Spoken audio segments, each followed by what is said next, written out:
Good morning बच्चों। कैसे हो क्लास 6?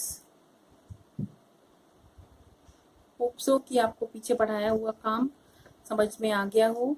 आपने वीडियो देखे होंगे, मैं ऐसी उम्मीद करती हूँ।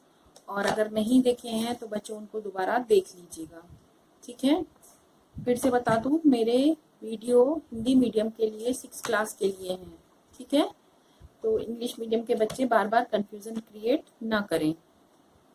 बच्चों पिछले वीडियो में हमने आपको सौरमंडल के बारे में बताया था, ठीक है। सौरमंडल सूर्य परिवार है और सूर्य के परिवार में सूर्य के समेत 8 लोग और हैं, यानी कि 8 ग्रह हैं और उनके उपग्रह हैं। जैसे कि आपके घर में दादा दादी हैं, फिर पापा मम्मी हैं, फिर आप लोग हैं। इसी तरीके से सूर्य परिवार का मुखिया है, दादाजी हैं मान लीजिए, और फिर उनके ग्रह हैं और उनके उपग्रह हैं, ठीक है। उसके अलावा हमने शुद्ध ग्रह पढ़े थे और उल्का पिंड पढ़े थे और कुशल तारे पढ़े थे। उल्का पिंड के बारे में मैंने आपको बताया था कि उनको हम टूटता हुआ तारा भी कहते हैं, और कुशल तारे आपको मैंने बताया था कि एक पूंछ वाले तारे की तरह दिखाई देते हैं, जिनको कि पुच्छल तारे आप लोग कहते हैं, ठीक है। अब इसके आगे हम आज के वीडियो में आकाश गंगा है, हमारे ब्रह्मांड की उत्पत्ति है, ये सारी चीजें कैसे हुई इनको देखेंगे। तो आइए आज हम इनको समझते हैं। बच्चों हम लोग आज यहाँ पर अपने अगला टॉपिक को पढ़ेंगे। हमारा अगला टॉपिक था कुइपर मेखला या कुइपर बेल्ट, ठीक है। आपकी बुक में पिछले हमने वीडियो में पुच्छल तारे या धूमकेतु तक पढ़ा था। अब आज इसके बारे में हम लोग जानेंगे। मैंने आपको बताया था कि हमारे 8 ग्रह थे, ठीक,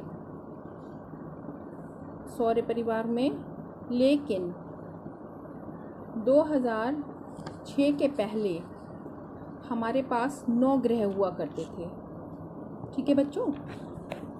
9 ग्रह में एक हमारा लास्ट जो 9वां ग्रह था उसको हम यम या प्लूटो के नाम से जानते थे।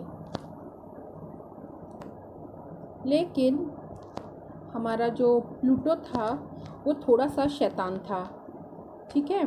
वो क्या करता था, हमारा जो 8वां ग्रह है नेपच्यून, यानी कि उसका हिंदी में मैंने आपको नाम बताया था वरुण, वो क्या करता था, अपना घर छोड़ करके उसके घर में घुस जाता था और उसकी कक्षा में अतिक्रमण कर देता था, ठीक। वो ये सब परेशानियां पैदा करता था और जो 8वां हमारा ग्रह था उसको कोई नुकसान ना हो, इसलिए हमारे 9वें ग्रह को, जिसको हम यम या प्लूटो के नाम से जानते हैं, उसको हमारे ग्रहों की श्रेणी में से हटा दिया गया 2006 के बाद, ठीक है। तो हमारा जो नेपच्यून है या वरुण है जो, और ये हमारा जो प्लूटो था, नेपच्यून के बाहर हमारा प्लूटो है, और इसके साथ में बाहर को जब हम नेपच्यून के बाहर की तरफ को बढ़ेंगे, ठीक है, यानी सूरज से हम बाहर को बढ़ते हैं तो हमारा 8वां ग्रह नेपच्यून है, और नेपच्यून के बाहर जब हम बढ़ते हैं तो यानी कि हमारे सौरमंडल के आखिरी सिरों पर एक तस्तरी के समान आकृति है या बहुत बड़ी एक बेल्ट है, जिसको कि हम क्या कहते हैं, कुइपर मेखला कहते हैं, ठीक है। इसको हम इस तरीके से समझ सकते हैं बच्चों, सरल शब्दों में मैं आपको बताऊं कि हमारा जो सौरमंडल है उसके जो 8 ग्रह हैं उनके आगे, यानी कि और आगे बढ़ने पर, सूरज की तरफ से आगे को बढ़ने पर लास्ट हमारे ग्रह नेपच्यून के और आगे एक ऐसा क्षेत्र पाया जाता है जहाँ पर छोटी छोटी बर्फ़ की चट्टानें हैं, और जो हमारी छोटी चट्टानें उनके साथ में कुछ ऐसे छोटे छोटे बौने ग्रह हैं, बौना मतलब छोटा, ठीक है, ग्रह हैं जिनका वैसे कोई अस्तित्व नहीं है। इस क्षेत्र को हम क्या कहते हैं, कुइपर बेल्ट कहते हैं, जो कि हमारे नेपच्यून के बाहर की तरफ में स्थित है। यहाँ नेपच्यून ग्रह की कक्षा के बाहर सौरमंडल के आखिरी सिरों पर है। ठीक है, कहाँ है? सौरमंडल के एकदम आखिरी सिरे पर है और एक तश्तरी की तरह है, अभी मैंने आपको बताया, विशाल पट्टी में है। ठीक है, यह जो पट्टी है ये कैसी है? बहुत बड़ी और विशाल है। इस विशाल पट्टी में छोटे छोटे छोटे छोटे खगोलीय पिंड पाए जाते हैं, जो किससे बने हैं? अभी हमने बात की, बर्फ से बने हुए हैं। ये पिंड भी सूर्य के चारों ओर चक्कर लगाते हैं। ठीक है, जो हमारे इस कुइपर बेल्ट में जो छोटे छोटे पिंड हैं वो भी क्या करते हैं? हमारे सूर्य के चारों ओर चक्कर लगाते हैं। ठीक है, और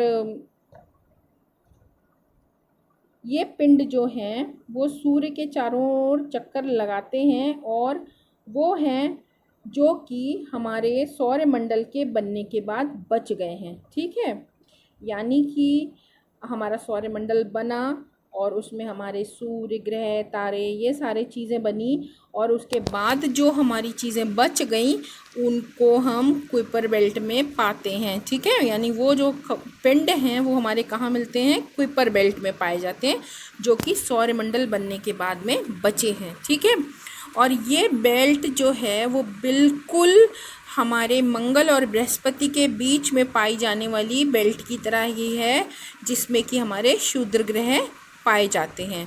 ठीक है, समझ में आ गई बात? इस बेल्ट में हमारे क्षुद्र ग्रह जिस तरीके से पाए जाते हैं उसी तरीके से कुइपर बेल्ट में ये छोटे छोटे असंख्य खगोलीय पिंड पाए जाते हैं। ठीक है बच्चों, इतनी बात आपको समझ में आ गई। और हमारी जो ये बेल्ट है, कुइपर बेल्ट जो है वो क्षुद्र ग्रह वाली बेल्ट से लगभग 20 गुना बड़ी है, यानी बहुत बड़ी है, 20 गुना बड़ी है। हमारे जो धूमकेतु या पुच्छल तारे पृथ्वी के अंदर आते हैं सूर्य के पास, वो जो है वो इसी बेल्ट में से आते हैं। ठीक है, कहाँ से आते हैं? कुइपर बेल्ट में से ही अंदर को गुरुत्वाकर्षण शक्ति के कारण आते हैं। बहुत सारे खगोलीय विदों का ये मानना है कि जैसे कि हमारे बड़े बड़े ग्रह हैं, ठीक है, इसी प्रकार के हो सकता है कि कई और अन्य ग्रह इस मेखला में भी हों। ठीक है, जैसे कि हमारा एक प्लूटो जो है इसी मेखला में स्थित है, जिसके बारे में मैंने अभी आपको बताया कि उसको 2006 या 2006 में हमारे सौरमंडल से बाहर कर दिया गया था। ठीक, तो ये तो हो गई हमारी कुइपर बेल्ट। देखिए, इसको हम एक डायग्राम से समझ सकते हैं। ये देखिए, ये हमारा नेपच्यून है, दिख रहा है आपको? ये नेपच्यून के बाहर प्लूटो है और ये जो है ये हमारी कुइपर बेल्ट है। ठीक है, जो कि हाइड्रोजन और हीलियम इन चीज़ों से मिलकर के बनी हुई है। क्लियर है बच्चों? अब इसके बाद हम आगे चलेंगे ब्रह्मांड की ओर। नेक्स्ट टॉपिक है आपका ब्रह्मांड। आपने रात में आसमान की तरफ देखा ही होगा। आसमान हमारा जो है वो तारों से भरा हुआ होता है। ठीक है, जब हम आसमान की तरफ रात में देखते हैं तो आकाश की तरफ देखने पर हमें विभिन्न प्रकार के तारे दिखाई पड़ते हैं। दिखते हैं ना, ये तारे बहुत सारे होते हैं। ये तारे आकाश गंगा, ये जो हमारे तारे हैं वो आकाश में हर जगह एक नदी की तरह दिखाई पड़ते हैं, यानी बहते हुए से ऐसा लगता है कि वो एक रास्ते पर है या सफ़ेद चौड़ी पट्टी के रूप में हमको एक चमकदार मार्ग में या पथ पे दिखाई पड़ते हैं। ठीक है, बहुत सारे तारे होते हैं। क्योंकि ये तारे हमें नदी की तरह दिखाई देते हैं, इसलिए इनको हम आकाश गंगा कहते हैं। ठीक है, क्या कहते हैं? आकाश गंगा। अब आकाश गंगा क्या है? आकाश गंगा को हम ये भी कह सकते हैं कि आकाश गंगा तारों का एक समूह है जो अपने गुरुत्वाकर्षण बल के कारण एक दूसरे से बंधे हुए हैं। ठीक है, आकाश गंगा क्या है? तारों का एक समूह है जो गुरुत्वाकर्षण शक्ति के कारण एक दूसरे से बंधे हुए हैं।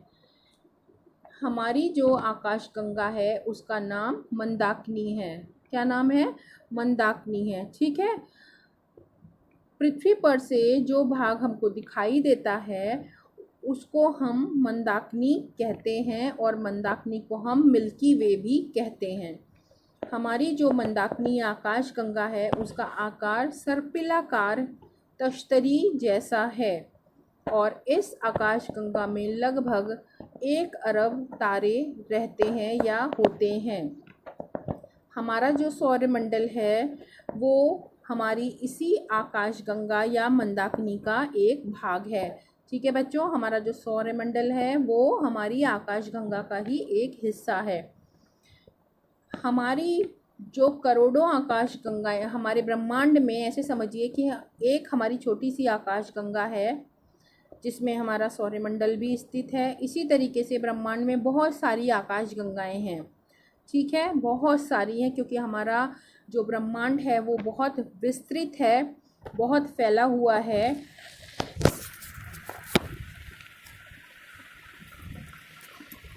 इसलिए हमारी जो आकाशगंगाएं हैं बहुत सारी, वो जब आपस में मिलती हैं या यूँ कहें कि हम करोड़ों आकाशगंगाओं को मिलाकर के ब्रह्मांड का निर्माण होता है। जैसे हमारा एक छोटा सा एग्ज़ाम्पल कि बहुत सारे परिवार एक साथ रह रहे हों अलग अलग घरों में और उन सबको मिला करके हमारा एक मोहल्ला बनता है। ठीक है, कई मोहल्ले मिला करके हमारा एक ज़िला बनता है, कई ज़िले मिला करके हमारी एक स्टेट बनती है। इसी तरीके से ढेर सारी आकाशगंगाएं मिला करके हमारा क्या बनाती हैं? एक ब्रह्मांड बनाती हैं। यानी कि हमारे ब्रह्मांड में बहुत सारी आकाशगंगाएं हैं और ये जो आकाशगंगाएं हैं बच्चों, ये हमेशा एक सी नहीं रहती हैं, ये एक दूसरे से दूर होती जा रही हैं और धीरे धीरे जैसे जैसे ये फैल रही हैं वैसे वैसे हमारी आकाशगंगा का विस्तार भी बढ़ता जा रहा है। ठीक है, अब हम आगे देखते हैं कि हमारे ब्रह्मांड की उत्पत्ति किस प्रकार हुई है। ठीक है, इसे समझने के लिए हम लोग बहुत साल पीछे चलते हैं। ठीक है, बहुत साल, बहुत ज़्यादा साल पीछे चलते हैं। क्योंकि इसको समझने के लिए हमको लगभग 13 अरब वर्ष पीछे जाना पड़ेगा। क्योंकि इसलिए जाना पड़ेगा, हमारा जो जब ब्रह्मांड बना था तो लगभग यही समय रहा होगा कि आज से हम लगभग 13 अरब वर्ष पीछे चले जाएं। अब जब हम 13 अरब वर्ष पीछे जाते हैं तो पता चलता है कि हमारा जो पूरा ब्रह्मांड है वो एक बिंदु या गोले में समाया हुआ है, या पूरा जो ब्रह्मांड है वो एक गोले के रूप में था। ठीक है, वो जो गोला था उस समय में कोई भी प्रकाश वहाँ नहीं था, पूरे ब्रह्मांड में अंधकार ही छाया हुआ था, यानी अंधेरा था। और हमारा जो गोला था या जो बिंदु था उसका तापमान और घनत्व बहुत अधिक था। धीरे धीरे वो तापमान उस गोले का बढ़ने लगा, यानी कि उसमें गर्मी और सघनता बढ़ने लगी और उस गर्मी और सघनता के बढ़ने के कारण उस गोले में अचानक विस्फोट हुआ, यानी कि वो फट गया। ठीक है, और जो हमारा ये जो गोला जो फटा, यानी कि जो विस्फोट हुआ, उस विस्फोट को ही हम क्या कहते हैं? बिग बैंग कहते हैं। ये थ्योरी हमारी क्या कहलाती है? बिग बैंग कहलाती है। ठीक है, इस विस्फोट के कारण हमारे ब्रह्मांड का क्या हुआ? विस्तार हुआ। ठीक है, किस विस्फोट के कारण? बिग बैंग का जो विस्फोट हुआ उसके कारण क्या हुआ? हमारे ब्रह्मांड का विस्तार हुआ और फैलाव हुआ। ठीक है, जो कि आज भी जारी है, यानी कि वो आज भी फैल रहा है। इस विस्फोट के कारण अंतरिक्ष में गैसों के बादल बन गए, जिसके कारण क्या हुआ? अंतरिक्ष में प्रकाश उत्पन्न हुआ। ठीक है, अंतरिक्ष में क्या हुआ? प्रकाश उत्पन्न हुआ। अब बिग बैंग की जब घटना हुई उसके और कुछ करोड़ों वर्ष बाद हमारे जो तारे थे और आकाशगंगा हैं उनका निर्माण होने लगा। धीरे धीरे बिग बैंग की घटना के बाद क्या हुआ, तारों का और आकाशगंगाओं का निर्माण हुआ। आकाशगंगाओं का निर्माण हाइड्रोजन, हीलियम गैसों व धूल कणों से बनने वाले बादलों के इकट्ठा होने से हुआ। यानी कि हमारी जो आकाशगंगा है वो किससे किससे बनी है, हाइड्रोजन से, हीलियम गैसों से, धूल कणों से, यानी कि उनसे बनने वाले बादलों से। आकाशगंगा को जो बनाने वाले जो बादल हैं इनको हम क्या कहते हैं, निहारिका कहते हैं। ठीक है, निहारिका हम किसको कहते हैं, जिन बादलों के द्वारा हमारी आकाशगंगा का निर्माण हुआ है इनको हम क्या कहते हैं, निहारिका कहते हैं, नेबुला कहते हैं। गुरुत्वाकर्षण के कारण इन बादलों से गैसीय पिंड बने जिससे हमारे तारों का निर्माण आरंभ हुआ। ठीक है, गुरुत्वाकर्षण शक्ति के कारण सब चीज़ें जहाँ गुरुत्वाकर्षण केंद्र होता है उस तरफ को खिंचती चली जाती हैं। ये बात आपने साइंस में पढ़ी होगी। तो क्या हुआ, गुरुत्वाकर्षण शक्ति के कारण ये जो बादल थे इनके धीरे धीरे क्या बनने लगे, पिंड बनने लगे और उनसे तारों का निर्माण होना शुरू हो गया। हमारी जो आकाशगंगा थी उसके केंद्र में एक विशाल ब्लैक होल है जो कि क्या करता है, गुरुत्वाकर्षण का कार्य करता है। ठीक है, हमारी जो आकाशगंगा है उसके बीच में एक ब्लैक होल है जो गुरुत्वाकर्षण का केंद्र है। यानी उस केंद्र के कारण सारी चीज़ें हमारी आकाशगंगा में चिपकी रहती हैं, वहाँ से दूर नहीं भागती। अगर गुरुत्वाकर्षण नहीं होता तो सब चीज़ें हवा में उड़ने लगती, हम और आप भी उड़ रहे होते। इसके कारण क्या हो गया, जो गुरुत्वाकर्षण केंद्र है या ब्लैक होल है उसके कारण क्या है, हमारी आकाशगंगा का स्थायित्व बना रहता है, यानी कि वो एक जगह बनी रहती है। आज से लगभग 5 अरब वर्ष पूर्व हमारी आकाशगंगा में एक तारे का जन्म हुआ। वो तारा हमारा सूर्य था। सूर्य अपने जन्म से ही आकाशगंगा की परिक्रमा कर रहा था। परिक्रमा क्यों कर रहा था, क्योंकि गुरुत्वाकर्षण शक्ति के कारण वो उससे बंधा हुआ था। अब सूर्य की उत्पत्ति के कुछ समय बाद उसके चारों ओर छोटे छोटे आकाशीय पिंडों और गैसीय बादलों का संचयन होने लगा।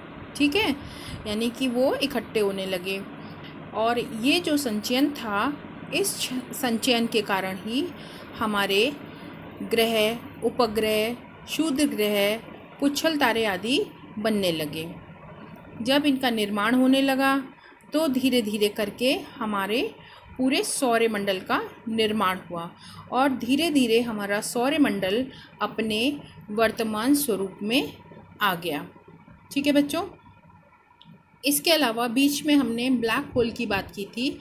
अब ब्लैक होल क्या होता है, ब्लैक होल एक आकाशीय पिंड है जिसका भार बहुत अधिक होता है अथवा उसका द्रव्यमान एक जगह पर एकत्रित होता है। ठीक है,